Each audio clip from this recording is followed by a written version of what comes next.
Hello everyone, welcome to my YouTube channel. Friends, Indian modern history का सबसे important topic है freedom struggle. कौन सा है? नेशनल फ्रीडम मूवमेंट्स या फिर national freedom struggle Indian modern history का सबसे इम्पोर्टेंट टॉपिक है।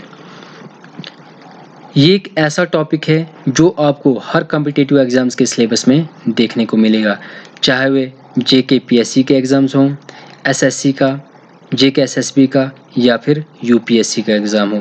हर जगह आपको फ्रीडम स्ट्रगल टॉपिक देखने को मिलेगा। नेशनल फ्रीडम मूवमेंट्स को सिंगल कंटेंट में कंप्लीट डिस्क्राइब करना इम्पॉसिबल है, इसलिए मैं सब टॉपिक्स में डिवाइड करके इस कंटेंट को आपके साथ शेयर कर रहा हूँ। सबसे पहले फ्रीडम स्ट्रगल से जो टॉपिक मैंने कवर किया था वो था रिवोल्ट ऑफ 1857। कौन सा दोस्तों? 1857 की बगावत को मैं कवर कर चुका हूँ। उसमें मैंने 200+ MCQs को कवर किया है। जिन्होंने वह कंटेंट नहीं वॉच किया तो प्लेलिस्ट में जाके देख सकते हो। फ्रेंड्स, नेशनल फ्रीडम मूवमेंट से जो डाटा मैं आपके लिए लेके आता हूँ, मोस्टली वो डाटा कहाँ से लेता हूँ? स्पेक्ट्रम पब्लिकेशन की जो मॉडर्न हिस्ट्री है राजीव अहीर की, कुछ क्वेश्चंस मैं वहाँ से लेके आता हूँ और कुछ क्वेश्चंस दोस्तों ऑफिशियल साइट से लेके आता हूँ। रिसेंटली जो जेके पीएससी का एग्ज़ाम हुआ था उसमें नेशनलिज्म से रिलेटेड बिपिन चंद्रा का एक स्टेटमेंट पूछा गया था। जो स्टेटमेंट यहाँ पे मेंशन है, इसको आप नोट डाउन कर सकते हो। इम्पॉर्टेंट स्टेटमेंट है जो रिसेंटली जेके पीएससी के एग्जाम में पूछा गया है। Indian history with special reference to freedom struggle से आज मैं सेकंड टॉपिक डिस्कस करने जा रहा हूँ, जो बेस्ट है किसके ऊपर दोस्तों? इंडियन नेशनल कांग्रेस के ऊपर, आईएनसी के ऊपर।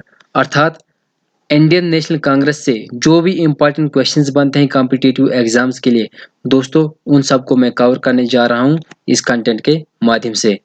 जो फ्रेंड्स पहली बार इस चैनल पे विजिट कर रहे हैं, please do not miss to hit the like and subscribe button and also click on bell icon for upcoming content notifications. दोस्तों स्टार्ट करते हैं आईएनसी को उसकी बैकग्राउंड के साथ। अगर आईएनसी की हिस्ट्री या फिर इंट्रोडक्शन की बात की जाए तो इसको फाउंड किसने किया, कब किया, क्यों किया, ये तो आप सब जानते हो, लेकिन फिर भी हम डिस्कस करते हैं। 28 दिसंबर 1885 में आईएनसी को फाउंड किया जाता है। किसके द्वारा? एक रिटायर्ड ब्रिटिश सिविल सर्वेंट था जिसका नाम था एलन ऑक्टेवियन ह्यूम। वह इसको फाउंड करता है दिसंबर 28, 1885 को। कहाँ पे? गोकुलदास तेजपाल संस्कृत कॉलेज बम्बई में। कहाँ पे दोस्तों? गोकुलदास तेजपाल संस्कृत कॉलेज बम्बई में। कब? दिसंबर 28, 1885 में। जिस समय आईएनसी की फॉर्मेशन होती है उस समय भारत का वाइसराय कौन था? Lord Dufferin. इंपॉर्टेंट है, जिस समय आईएनसी की फॉर्मेशन हुई उस समय भारत का जो वाइसराय था वो था लॉर्ड डफरिन। और आईएनसी को फाउंड किसने किया? एक रिटायर्ड ब्रिटिश सिविल सर्वेंट ने, एक रिटायर्ड यूरोपियन सिविल सर्वेंट ने, जिसका नाम है एलन ऑक्टेवियन ह्यूम। उसने इसको फाउंड किया 1885 में। आईएनसी का जो पहला अधिवेशन था, जो फर्स्ट सेशन था, वो कहाँ पे हुआ? बम्बई में हुआ। कब हुआ? 1885 में हुआ। जिसको प्रिसाइज किसने किया? कौन प्रेसिडेंट था उसका? तो वो था डब्ल्यूसी बनर्जी, उमेश चंद्र बनर्जी, जो पेशे से एक वकील था। उस सेशन को, उस अधिवेशन को मात्र 72 डेलीगेट्स या फिर मेंबर्स ने अटेंड किया। जो पहला सेशन, जो पहला अधिवेशन हुआ आईएनसी का बम्बई में, उस सेशन को मात्र 72 डेलीगेट्स ने अटेंड किया। और एक मोस्ट पॉपुलर लीडर जिसका नाम था सुरेंद्र नाथ बनर्जी, उसने पहले अधिवेशन को अटेंड नहीं किया, वह पहले अधिवेशन में शामिल नहीं हुआ। अब सुरेंद्र नाथ बनर्जी इंपॉर्टेंट क्यों है? आप सब जानते हो आईएनसी का प्रीकर्सर किसे माना जाता है? इंडियन नेशनल एसोसिएशन को, जिसको नेशनल एसोसिएशन भी कहा जाता है और पहले इसी को भारत सभा के नाम से भी जाना जाता था। Indian national association, Indian national association को फाउंड किसने किया? सुरेंद्र नाथ बनर्जी और आनंद मोहन बोस ने कब 1876 में, जो 1886 में किसके साथ मैरिज होती है, इंडियन नेशनल कांग्रेस के साथ। इसी का फाउंडर, इंडियन नेशनल एसोसिएशन का ही फाउंडर सुरेंद्र नाथ बनर्जी, आईएनसी की जो पहला अधिवेशन होता है कहाँ पे, बम्बई में 1885 में, उसी में शामिल नहीं होता है। मोस्ट इंपॉर्टेंट पॉइंट है, नोट डाउन कर लेना।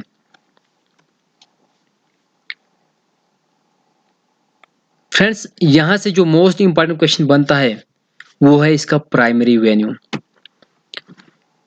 इंडियन नेशनल कांग्रेस का जो पहला अधिवेशन था वो कहाँ पे हुआ था, बम्बई में हुआ था 1885 में, लेकिन इसका प्राइमरी वेन्यू पूना रखा गया था। कहाँ पे दोस्तों, पूना रखा गया। कई बार एग्जाम्स में पूछा गया है, जो पहला सेशन हुआ था आईएनसी का कहाँ पे, बम्बई में, उसका प्राइमरी वेन्यू पूना रखा गया था, लेकिन कोलरा डिजीज के आउटब्रेक होने के कारण, हैजा की बीमारी फैलने के कारण जो सेशन था उसको शिफ्ट किया गया, या जो वेन्यू था उसको शिफ्ट किया गया। कहाँ के लिए दोस्तों, उसको शिफ्ट किया गया पूना से बम्बई के लिए, और वहां पे ही पहला अधिवेशन हुआ किसका, कांग्रेस का। अब एलन ऑक्टेवियन ह्यूम जिसने आईएनसी को फाउंड किया, उसकी थोड़ा सा जिक्र करें, उसके बारे में थोड़ी सी इंफॉर्मेशन आपके साथ शेयर करें। AO Hume retired British civil servant था, या फिर ऐसे भी आप बोल सकते हो रिटायर्ड यूरोपियन सिविल सर्वेंट था, जिसको फादर या फाउंडर माना जाता है आईएनसी का, जो पहला अध्यक्ष भी बना है किसका, आईएनसी का। याद रखना, जनरल सेक्रेटरी और प्रेसिडेंट में कंफ्यूज नहीं होना। पहला जनरल सेक्रेटरी आईएनसी का कौन था, वो था एओ ह्यूम, लेकिन पहला प्रेसिडेंट कौन था, उमेश चंद्र बनर्जी।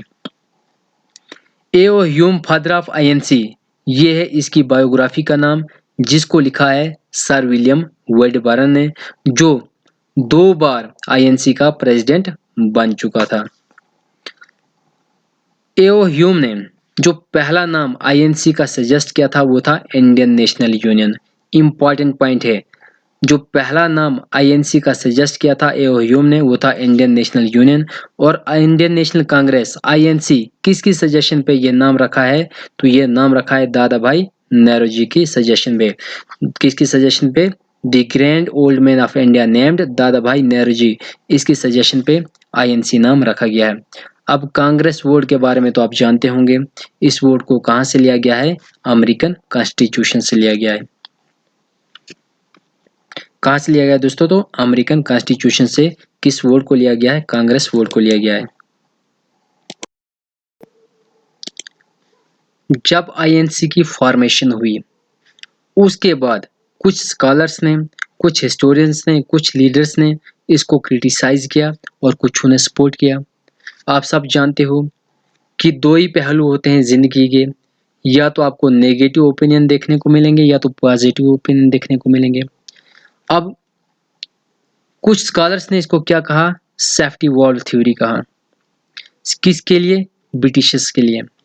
उनमें है एक लाला लाजपत राय, उसने अपनी बुक अनहैप्पी इंडिया और मैगजीन यंग इंडिया में क्या बताया है, ये एक सेफ्टी वॉल्व की तरह काम कर रही है, किसके लिए दोस्तों, ब्रिटिशर्स के लिए।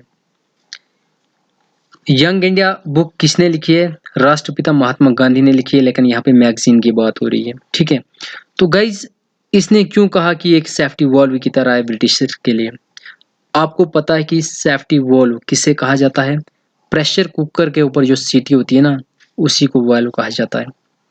जब प्रेशर कुकर को हीट लगाई जाती है और उसके अंदर जो पानी होता है वो भाप की शेप में बाहर आ जाता है, मतलब किस से बाहर आता है, वॉल्व से, सीटी से बाहर आ जाता है। और क्या होता है दोस्तों, लीकेज का काम करती है सीटी, जिसकी वजह से क्या होता है, धमाका नहीं होता है। अगर पूरी हीट अंदर रहेगी तो क्या होगा, धमाका होगा। ठीक उसी तरह लाला लाजपत राय का क्या मानना था, जो आईएनसी है ये सेफ्टी वॉल्व की काम कर रही है, किसके लिए, ब्रिटिशर्स के लिए।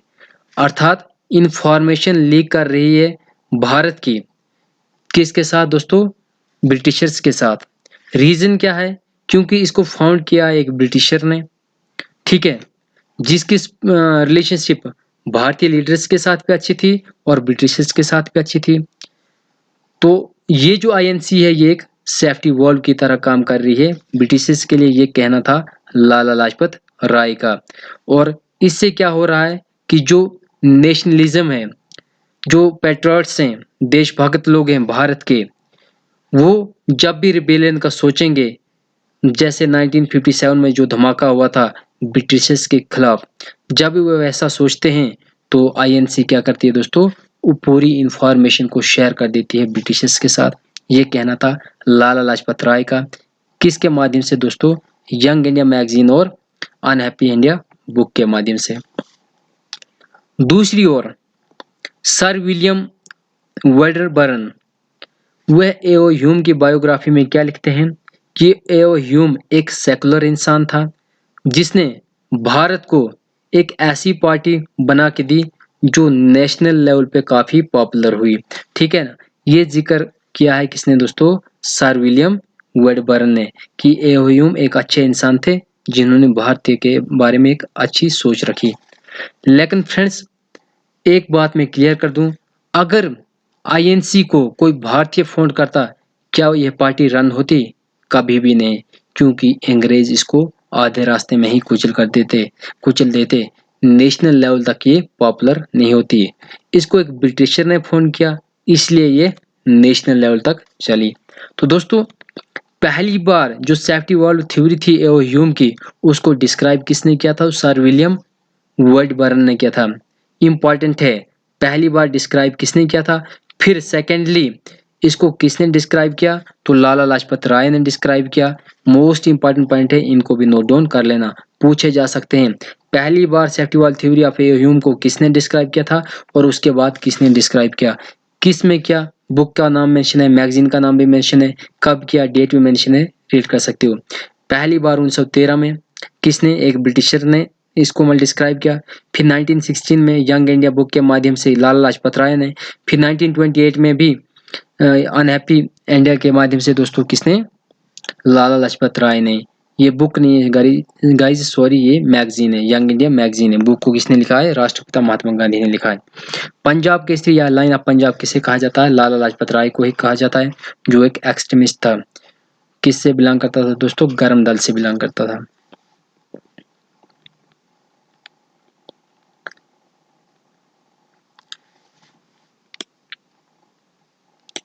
फ्रेंड्स, अब मैं हाईलाइट करने जा रहा हूं कुछ इंपॉर्टेंट प्रेसिडेंट्स को और कुछ अधिवेशनों को। इंपॉर्टेंट प्रेसिडेंट्स और अधिवेशनों की बात कर रहा हूं। आप सबको पता है कि जो आईएनसी का प्रेसिडेंट इलेक्ट किया जाता था दोस्तों, वह एनुअली इलेक्ट किया जाता था। इलेक्शन एनुअली होते थे। कब? एंड ऑफ दिसंबर में, 29, 30 और 31 दिसंबर को एनुअली जो प्रेसिडेंट है उसको इलेक्ट किया जाता था। और सबसे बड़ी बात, सेम रीजन में इनका सेशन नहीं होता था। याद रखना, सेम रीजन में इनका सेशन नहीं होता था, डिफरेंट पार्ट्स में इनका सेशन होता था। 1885 में इसको फाउंड किया गया था आईएनसी को, और 2022 तक दोस्तों कितने सेशंस हुए हैं, कितने प्रेसिडेंट्स बने हैं, कमेंट बॉक्स में जरूर शेयर करें। फ्रेंड्स, अगर हम इंपॉर्टेंट पॉइंट्स की बात करें यहाँ से, तो सबसे पहला point, first president of Indian national Congress कौन था? उमेश चंद्र बनर्जी था। और ये पहला सेशन कहाँ पे हुआ था? बम्बई में हुआ था। कब? 1885 में। ठीक है ना? और उमेश चंद्र पेशे से क्या था? एक वकील था। क्या था? एक वकील था। दूसरा जो इंपॉर्टेंट क्वेश्चन है यहाँ से, वो क्या है? ओल्डेस्ट प्रेसिडेंट ऑफ आईएनसी, या ऐसा भी क्वेश्चन पूछा जा सकता है, फर्स्ट पारसी या फिर सेकंड प्रेसिडेंट ऑफ आईएनसी। पहला पारसी प्रेसिडेंट ऑफ आईएनसी कौन बना था? वो था दादा भाई नेहरू, जो 3 बार आईएनसी के प्रेसिडेंट बने थे। और ये किस सेशन में इनको प्रेसिडेंट बनाया गया था? तो वो था कलकत्ता सेशन ऑफ 1886 में। और ये सेशन कौन सा था? Second session of INC. Third session of INC कहाँ पे होता है? मद्रास में होता है। कब? 1887 में। और इस सेशन में पहली बार किसी मुस्लिम को आईएनसी का प्रेसिडेंट बनाया जाता है। उसका नाम है बदरुद्दीन ताइबजी। क्या नाम है दोस्तों? Badruddin Tyabji. Fourth session of INC कहाँ पे होता है? इलाहाबाद में होता है। कब होता है? 1888 में। कब दोस्तों? चौथा अधिवेशन 1888 में होता है, इलाहाबाद में होता है, जिसमें पहली बार किसी यूरोपियन को, किसी ब्रिटिशर्स को आईएनसी का प्रेसिडेंट बनाया जाता है और वह था sir George Yule. Sir George Yule को फोर्थ सेशन ऑफ आईएनसी जो इलाहाबाद में होता है उसके माध्यम से प्रेसिडेंट बनाया जाता है। Most important point, national song Vande Mataram जिसको कंपोज किया है बंकिम चंद्र चटर्जी ने, वह पहली बार आईएनसी ने कब गाया? Calcutta session of 1896। जो आईएनसी का कलकत्ता सेशन ऑफ 1896 में हुआ उसमें पहली बार वंदे मातरम सॉन्ग को गाया गया और उस समय जो आईएनसी का प्रेसिडेंट था वो कौन था? मोहम्मद सयानी था। फ्रेंड्स यहाँ पे 1911 होगा। 27th सेशन ऑफ आईएनसी का कहाँ पे हुआ था? कलकत्ता में हुआ था। और कब हुआ था? 1911। ये करेक्शन है गाइस, ये ठीक कर लेना। नेशनल एंथम जन गण मन, इसको कंपोज किसने किया था? रविंद्रनाथ टैगोर ने। उसको पहली बार कहाँ पे गाया गया आईएनसी के द्वारा? तो कलकत्ता सेशन ऑफ 1911 में गाया गया। कहाँ पे दोस्तों? कलकत्ता में। और उस समय जो आईएनसी का प्रेसिडेंट था जब ये नेशनल एंथम गाया गया वो कौन था? बिशन नारायण डार। कौन सा दोस्तों? बिशन नारायण डार। और इसी सेशन के टाइम में दोस्तों ट्रांसफर ऑफ कैपिटल भी हुआ था। याद रखना, ट्रांसफर ऑफ कैपिटल भी हुआ था। कहां से कहां के लिए? From Calcutta to Delhi. ये कब की बात है? 1911 की ही बात है। पार्टीशन ऑफ बंगाल किसने किया था? लॉर्ड कर्जन ने किया था 1905 में। उस समय आईएनसी का प्रेसिडेंट कौन था? गोपाल कृष्ण गोखले, जो पॉलिटिकल गुरु थे किसके दोस्तों? महात्मा गांधी के। और ये कब प्रेसिडेंट बने थे आईएनसी को? इसने कब प्रिसाइज किया था? 21st सेशन ऑफ आईएनसी जो 1905 में हुआ था। कहाँ पे? बनारस में। इंपॉर्टेंट पॉइंट है। एनी बेसेंट जिसको इलेक्ट किया गया था 33rd अधिवेशन में, जो आईएनसी का कहाँ पे हुआ था? कलकत्ता में हुआ था। कब हुआ था? 1917 में। ये पहली यूरोपियन वुमेन थी या पहली ब्रिटिश वुमेन थी जिसको प्रेसिडेंट इलेक्ट किया गया था। इंपॉर्टेंट पॉइंट है, पहली यूरोपियन वुमेन जिसको प्रेसिडेंट इलेक्ट किया गया था या फर्स्ट वुमेन ऑफ आईएनसी जिसको माला प्रेसिडेंट इलेक्ट किया गया था वो कौन थी? Annie Besant. Youngest president of INC, Indian national Congress का सबसे यंगेस्ट प्रेसिडेंट कौन था? तो वो था दोस्तों अबुल कलाम आजाद, जो 2 बार आईएनसी का प्रेसिडेंट बना था। पहली बार कब बना था?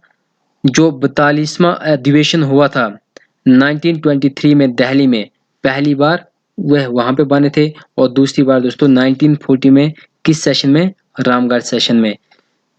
कब? 1940 में। और इन्होंने 2 वीकली अखबार शुरू किए थे। एक था अल हिलाल जिसको ब्रिटिशर्स ने बंद किया था, उसके बाद उन्होंने शुरू किया था अल बलाग।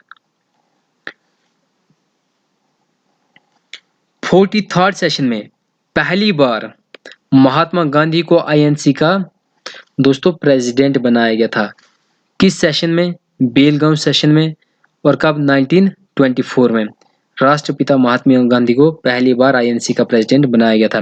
पहली भारतीय वुमेन जिसको आईएनसी का प्रेसिडेंट बनाया गया था दोस्तों, कब बनाया गया था? 1925 में बनाया गया था 44th सेशन ऑफ आईएनसी के माध्यम से। और कहाँ पे दोस्तों? कानपुर में। उसका नाम है सरोजना नायडू। क्या नाम है? सरोजना नायडू। 48th अधिवेशन जो लाहौर में हुआ था 1929 में, उस समय प्रेसिडेंट कौन था आईएनसी का? पंडित जवाहरलाल नेहरू, पहले भारत के प्रधानमंत्री। Lahore session of 1929 pass the resolution of पूर्ण स्वराज और कंप्लीट इंडिपेंडेंस। पहली बार कंप्लीट इंडिपेंडेंस की डिमांड की गई थी लाहौर सेशन ऑफ 1929 के माध्यम से। और उस सेशन को किसने प्रिसाइज किया था? पंडित जवाहरलाल नेहरू ने किया था। वल्लभ भाई पटेल और डॉक्टर राजेंद्र प्रसाद भी आईएनसी के प्रेसिडेंट रह चुके हैं। Haripura session of INC introduced the idea of a planning commission in 1938। Most important है, जो हरिपुरा सेशन हुआ था उसी ने इंट्रोड्यूस किया था किसका आइडिया दोस्तों, प्लानिंग कमीशन का आइडिया। कब? 1938 में। और उस सेशन को किसने प्रिसाइज किया था, कौन उसका प्रेसिडेंट था, तो था सुभाष चंद्र बोस। कौन था दोस्तों? सुभाष चंद्र बोस। जब भारत की आजादी हुई उस समय आईएनसी का प्रेसिडेंट कौन था, तो वो था जेबी कृपलानी। और आजादी के बाद पहला आईएनसी का प्रेसिडेंट कौन बना, तो वो था सीतारामैया।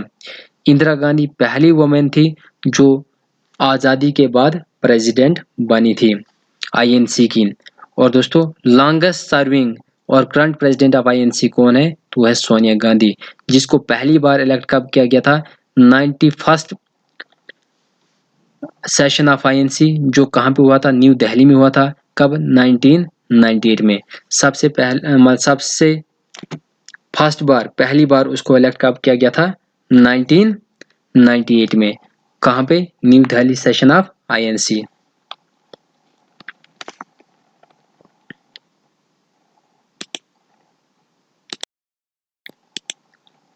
फ्रेंड्स, स्प्लिट और रीयूनियन ऑफ आईएनसी, यहाँ से भी बहुत ज़्यादा इंपॉर्टेंट क्वेश्चंस बनते हैं, लेकिन मैं मोस्ट इंपॉर्टेंट आपके साथ शेयर करने जा रहा हूँ। सूरत सेशन ऑफ आईएनसी कब हुआ? 1907 में, जिसको प्रिसाइज किसने किया? रास बिहारी घोष ने। और यहाँ पे ही आईएनसी का स्प्लिट देखने को मिला नरम दल और गरम दल में, मॉडरेट्स और एक्सट्रीमिस्ट में। एक फैमिली में एक माता पिता के दो बेटे होते हैं गाइस। अगर दोनों सेम नेचर के होंगे तो फिर कॉन्फ्लिक्ट होना इम्पॉसिबल हो। अगर दोनों की आइडियोलॉजी, दोनों की थिंकिंग अलग हो तो गाइस फिर तो वो अलग होंगे ही, फिर तो उनमें स्प्लिट होगा ही। ठीक उसी तरह आपको ये मान लो कि जो मॉडरेट्स और एक्सट्रीमिस्ट थे ये एक ही बाप के बेटे थे, लेकिन इनमें क्या था दोस्तों, इनकी आइडियोलॉजी अलग अलग थी, इनकी थिंकिंग अलग अलग थी, इनके ओपिनियन अलग अलग थे स्वराज को लेके। जिस समय इनका स्प्लिट होता है 1907 में, उस समय भारत के वाइसराय कौन थे? लॉर्ड मिंटो थे। और जो अच्छा बेटा होता है ना किसी भी पिता का, तो वह हमेशा माता पिता के ही साथ रहता है। तो मान लो मॉडरेट्स एक अच्छा बेटा था किसका दोस्तों? आईएनसी का, इसलिए ये आईएनसी के साथ ही जुड़ा रहा, ये इंडियन नेशनल कांग्रेस के साथ ही जुड़ा रहा। और जो एक्सट्रीमिस्ट थे, जो गर्म दल वाले लोग थे, वह दोस्तों आईएनसी से अलग हो गए। कब दोस्तों? 1907 में। कहाँ पे? Surat session of INC. Congress came to dominate by moderates. और गोपाल कृष्ण गोखले दोस्तों इनका जो मेन लीडर था, जो पॉलिटिकल गुरु था किसका? महात्मा गांधी का। पहला इनका दोस्तों स्प्लिट होता है 1907 में, फिर इनकी रीयूनियन देखने को मिलती है लखनऊ सेशन में। कब? 1916 में। लखनऊ पैक्ट कब साइन होता है? 1916 में, जिसके तहत मॉडरेट्स और एक्सट्रीमिस्ट्स की रीयूनियन हो जाती है, वे इकट्ठे हो जाते हैं। लाला लाजपत राय, बाल गंगाधर तिलक और विपिन चंद्र पाल, ये तीन पॉपुलर लीडर्स थे किसके दोस्तों? गरम दल के। ये क्या करते थे? Rejected the providential mission theory. इस थ्योरी को ये रिजेक्ट करते थे, और जिस थ्योरी को सपोर्ट कौन करता था? नरम दल वाले लोग। ये बाइकआउट करते थे फॉरेन गुड्स को, और जो मॉडरेट्स थे वो बाइकआउट नहीं करते थे फॉरेन गुड्स को। इसी सेशन में यूनियन देखने को मिलती है किसकी? आईएनसी और मुस्लिम लीग की भी। ये कौन सा सेशन था दोस्तों? 32nd सेशन ऑफ आईएनसी, जो साइन हुआ था 1960 में, जिसको प्रिसाइज किया था अंबिकाचरण मजूमदार ने। और इसी सेशन में यूनिटी देखने को मिली मॉडरेट्स और एक्सट्रीमिस्ट्स में, और साथ में दोस्तों किसको? जो आईएनसी और मुस्लिम लीग थी, इनकी भी आपको यहाँ पे यूनियन देखने को मिली। इसी सेशन में बाल गंगाधर तिलक, जो कभी भी आईएनसी का प्रेसिडेंट नहीं बना, उसने बोला था Swaraj is my birthright, I shall have it. किस सेशन में बोला था, किस अधिवेशन में ये कथन बोला था? वो था लखनऊ सेशन ऑफ 1916, जिसमें बाल गंगाधर तिलक ने कहा था, Swaraj is my birth right, I shall have it. Friends, आप सब जानते हो कि इसके ऊपर डिफरेंट ओपिनियन आपको देखने को मिलेंगे। आईएनसी की फॉर्मेशन के ऊपर कुछ अलग अलग स्टेटमेंट्स देखने को मिलेंगे। उन्हीं स्टेटमेंट्स की बात करेंगे जो कहीं न कहीं इंपॉर्टेंट है कॉम्पिटिटिव एग्जाम्स के लिए। जिस समय आईएनसी की फॉर्मेशन हुई थी तो उस समय वाइसराय ऑफ इंडिया कौन था? Lord Dufferin. उन्होंने क्या कहा था? आईएनसी किसको रिप्रेजेंट कर रही है? लॉर्ड डफरिन ने क्या स्टेटमेंट दिया था? आईएनसी रिप्रेजेंट कर रही है शॉर्ट साइटेड माइनॉरिटी को। किसको दोस्तों? माइक्रोस्कोपिक माइनॉरिटी को आईएनसी सपोर्ट कर रही है। फिर हम इसके जो भी वो मतलब अपने डिमांड्स लेके गए थे, भाई हम इसको स्वीकार क्यों करें? ये पूरे नेशनल्स के लीडर तो नहीं है, ये शॉर्ट साइटेड माइनॉरिटी को ही रिप्रेजेंट कर रहे हैं। ये किसका कहना है? लॉर्ड डफरिन का। Congress movement was neither inspired by the people not devised और प्लान्ड बाय देम। ये किसका स्टेटमेंट है? सर सैयद अहमद खान का। किसका दोस्तों? सर सैयद अहमद खान का। लॉर्ड कर्जन ने इसकी आईएनसी की डिक्लाइन की बात की थी। जो स्टेटमेंट यहाँ पे मेंशन है इसको भी आप रीड कर सकते हो। बैगिंग इंस्टीट्यूट आईएनसी को किसने कहा है? अरविंदो घोष ने कहा है। इंपॉर्टेंट है। और आईएनसी प्लेइंग विद बबल्स, ये स्टेटमेंट, ये कथन किसका है? विपिन चंद्र पाल का है। और ये दोनों क्या थे दोस्तों? गर्म दल के लीडर थे, अरविंदो घोष भी और विपिन चंद्र पाल भी। Questions asked in previous competitive exams. First official history of INC किसने लिखी है? पहली official history Indian national Congress की किसने लिखी है? तो वो है सीतारामैया। पिता भी सीतारामैया ने पहली ऑफिशियल हिस्ट्री आईएनसी की लिखी है। President of INC at the time of partition of Bengal, पहले भी जिक्र कर चुका हूँ। कौन था दोस्तों? गोपाल कृष्ण गोखले, जो पॉलिटिकल गुरु था किसका? मोहनदास करमचंद गांधी का। और उस समय जो पार्टीशन वो किसने की थी? लॉर्ड कर्जन ने की थी। और याद रखना, पार्टीशन ऑफ बंगाल को सपोर्ट किया था मुस्लिम लीग ने। मुस्लिम लीग की फॉर्मेशन कब हुई थी? 1906 में हुई थी। और उसने पार्टीशन ऑफ बंगाल को क्या किया था दोस्तों? सपोर्ट किया था। क्योंकि आपको पता है कि जो मोहम्मद अली जिन्ना थे वो सेपरेट इलेक्टोरल चाहते थे।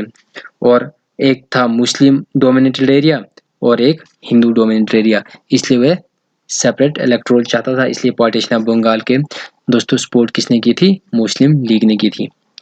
President of INC during the formation of Muslim league, जब मुस्लिम लीग बनी उस समय जो प्रेसिडेंट था इंडियन नेशनल कांग्रेस का 1906 में कौन था? दादा भाई नौरोजी। कौन था? दादा भाई नौरोजी, जो नॉन हिंदू कम्युनिटी का पर्सन था, जो एक पारसी लीडर था। और जो वाइसराय ऑफ इंडिया था वो कौन था? Lord Minto. President of INC during the transfer of capital, इसको भी ऑलरेडी मैं डिस्कस कर चुका हूँ। President of INC during the transfer of capital of India from Calcutta to Delhi through coronation durbar of 1911 of King George V। उस समय, जिस समय किंग जॉर्ज का कोरोनेशन किया गया था 1911 में, उस समय जो आईएनसी का प्रेसिडेंट था वो कौन था? तो वो था दोस्तों बिशन नारायण डार। और उसी समय जो कैपिटल थी उसको भी शिफ्ट किया गया था, राजधानी को भी चेंज किया गया था। फ्रेंड्स, जिसको ये सेशन इंपॉर्टेंट लगा तो लाइक करना, शेयर करना, सब्सक्राइब करना। और जिसको इंफॉर्मेटिव नहीं लगा तो दोस्तों वो चैनल को अनसब्सक्राइब भी कर सकता है। वीडियो कंप्लीट वॉच करने के लिए धन्यवाद, शुक्रिया। जय हिंद, जय भारत।